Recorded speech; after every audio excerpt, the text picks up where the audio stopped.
एक ऐसी घटना जो आपके रोंगटे खड़े कर देगी। आइए जानते हैं इस पूरी कहानी को। आज की हमारी कहानी लखनऊ उत्तर प्रदेश की है। नमस्कार दोस्तों, मैं शिवा। अगर आप हमारे YouTube चैनल पर पहली बार आए हैं तो हमारे YouTube चैनल को सब्सक्राइब जरूर करें ताकि आपको आने वाली वीडियो का मैसेज सबसे पहले पहुंचे। चलिए वीडियो को शुरू करते हैं।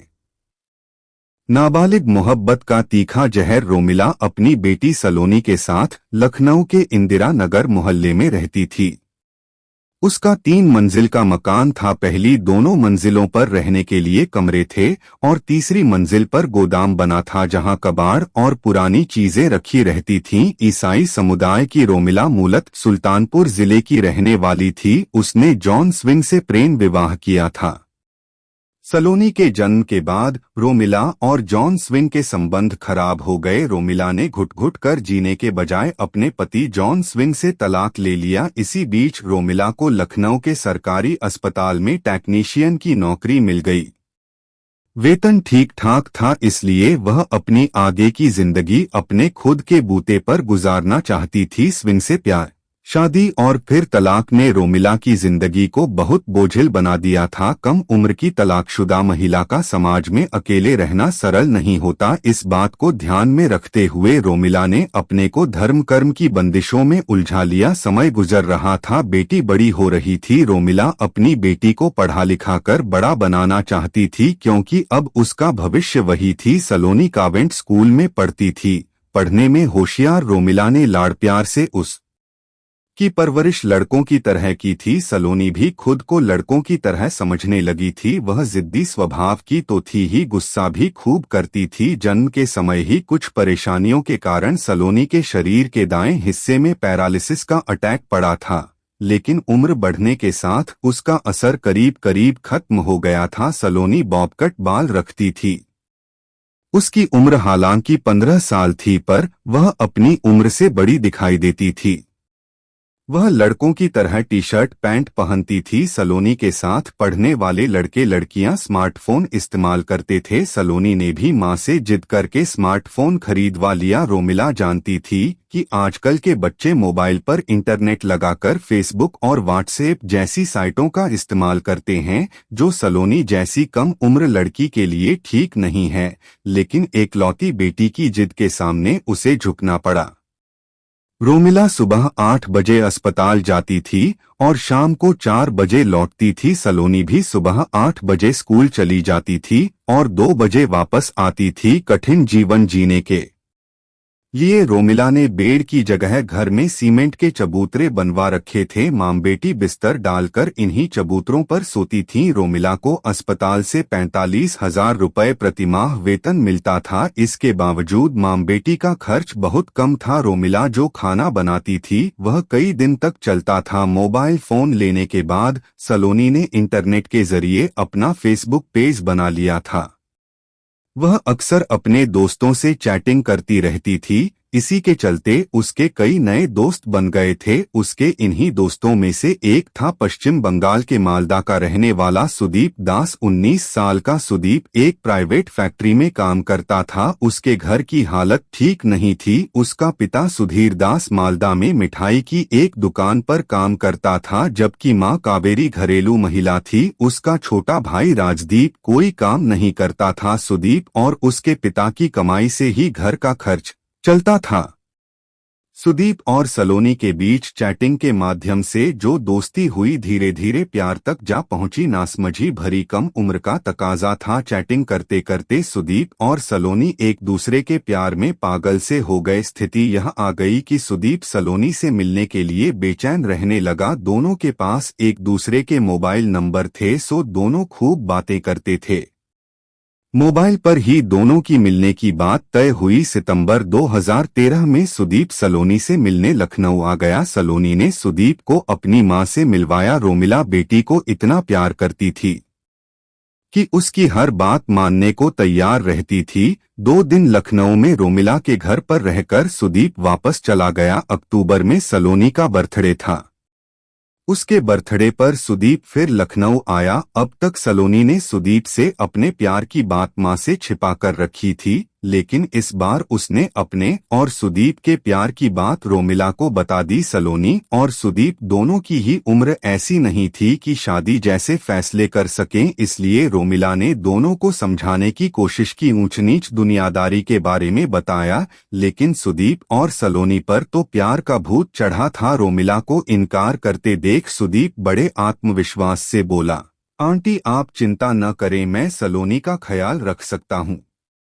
मैं खुद भी नौकरी करता हूँ और मेरे पिताजी भी, हमारे घर में भी कोई कुछ नहीं कहेगा। बातचीत के दौरान रोमिला सुदीप के बारे में सब कुछ जान गई थी, इसलिए सोच विचार कर बोली, देखो बेटा, तुम्हारी सारी बातें अपनी जगह सही हैं, मुझे इस रिश्ते से भी कोई ऐतराज नहीं है, पर मैं यह रिश्ता तभी स्वीकार करूंगी जब तुम कोई अच्छी नौकरी करने लगोगे।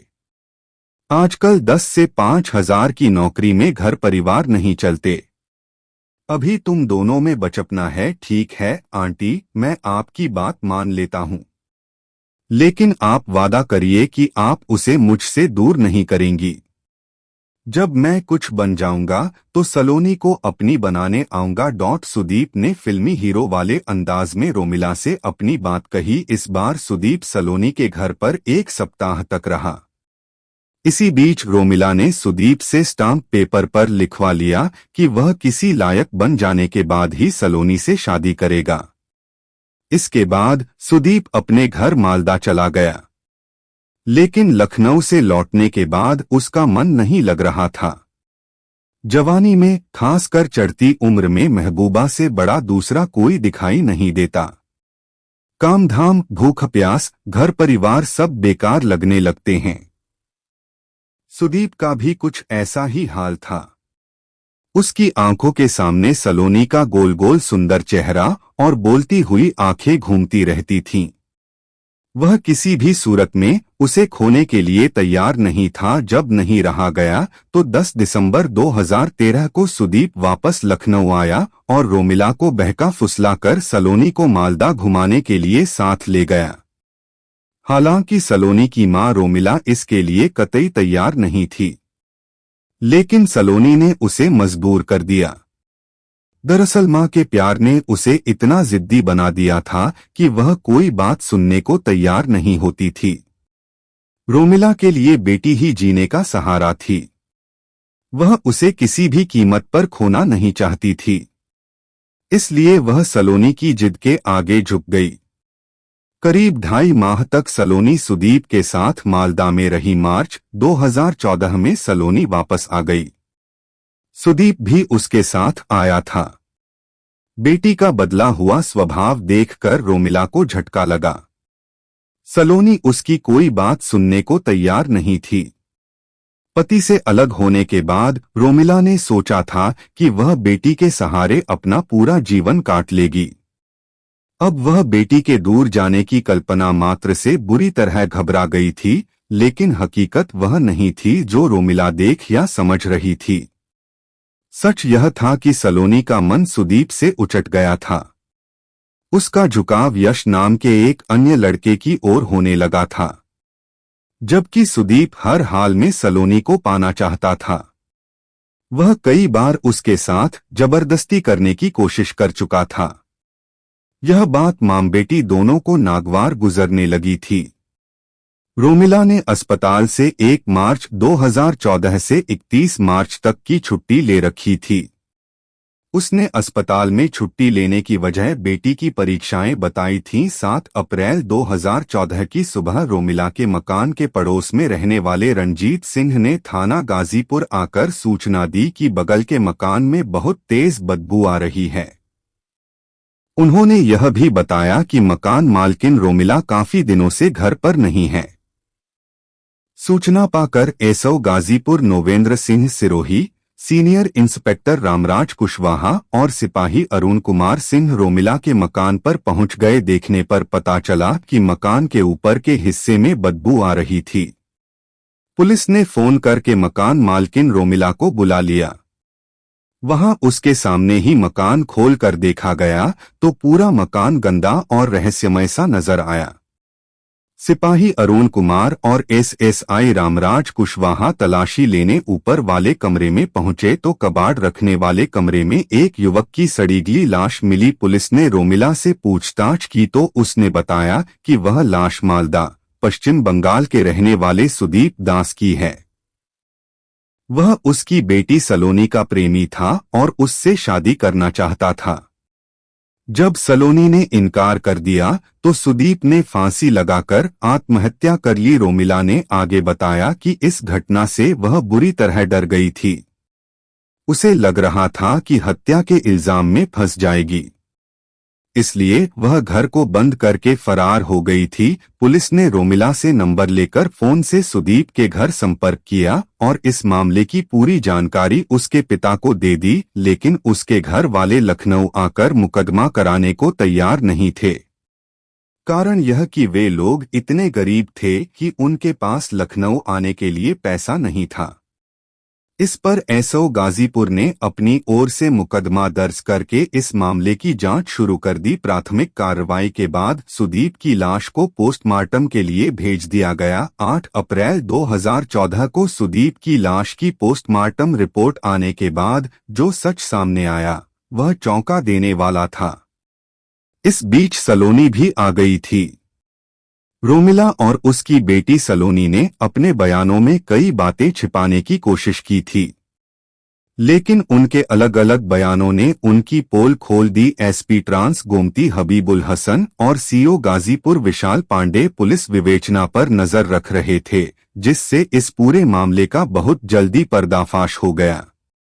मां बेटी से पूछताछ के बाद जो कहानी सामने आई वह कुछ इस तरह थी। 13 मार्च 2014 की रात को सलोनी अपने कमरे में किसी से फोन पर बात कर रही थी।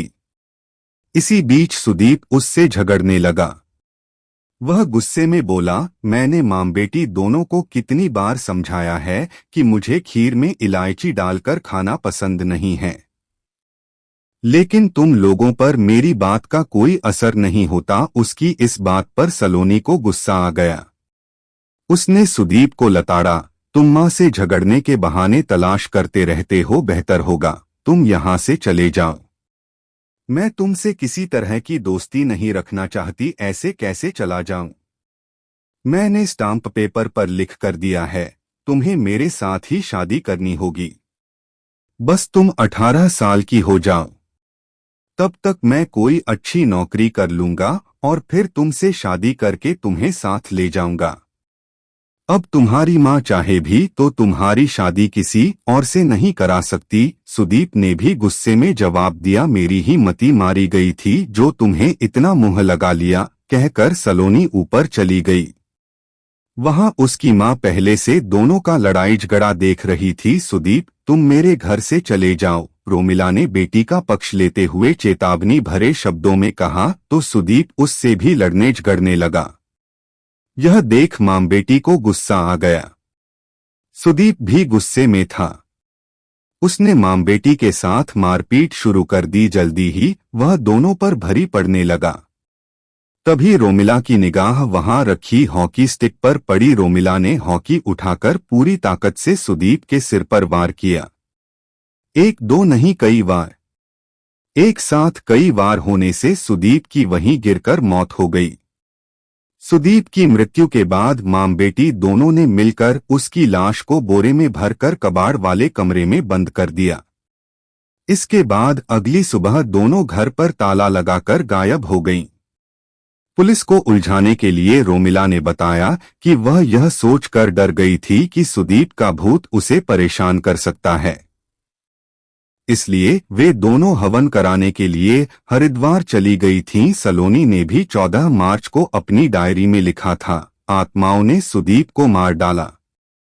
हम फेसबुक पर एक दूसरे से मिले थे। आत्माओं के पास लेजर जैसी किरणें हैं, वह हमें नष्ट कर देंगी। आत्माएं हमें फंसा देंगी। सलोनी ने इस तरह की और भी तमाम अनाप शनाप बातें डायरी में लिखी थीं। रोमिला भी इसी तरह की बातें कर रही थी। पुलिस ने अपनी जांच में पाया कि मां बेटी हरिद्वार वगैरह कहीं नहीं गई थी, बल्कि दोनों लखनऊ में इधर उधर भटककर अपना समय गुजारती रही थीं। वे समझ नहीं पा रही थीं कि इस मामले को कैसे सुलझाएं, क्योंकि सुदीप की लाश घर में पड़ी थी। बहरहाल उसकी लाश की पोस्टमार्टम रिपोर्ट आने के बाद इस बात का खुलासा हो गया था कि मामला आत्महत्या का नहीं बल्कि हत्या का था। गाजीपुर पुलिस ने महिला दारोगा नीतू सिंह, सिपाही मंजू द्विवेदी और उषा वर्मा को इन मामबेटी से राज कबूलवाने पर लगाया। जब उन्हें बताया गया कि पोस्टमार्टम रिपोर्ट में सुदीप की मौत का कारण सिर पर लगी चोट को बताया गया है, तो वे टूट गईं।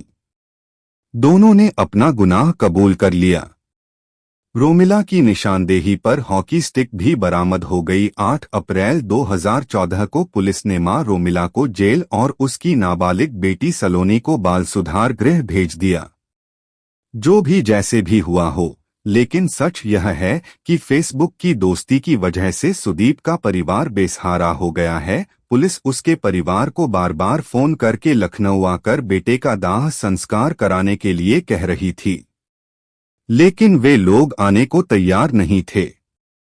सुदीप की लाश लखनऊ मेडिकल कॉलेज के शवगृह में रखी थी। एसओ गाजीपुर नोवेंद्र सिंह सिरोही ने सुदीप के पिता सुधीर दास को समझाया और भरोसा दिलाया कि वह लखनऊ आएं, वे उनकी पूरी मदद करेंगे।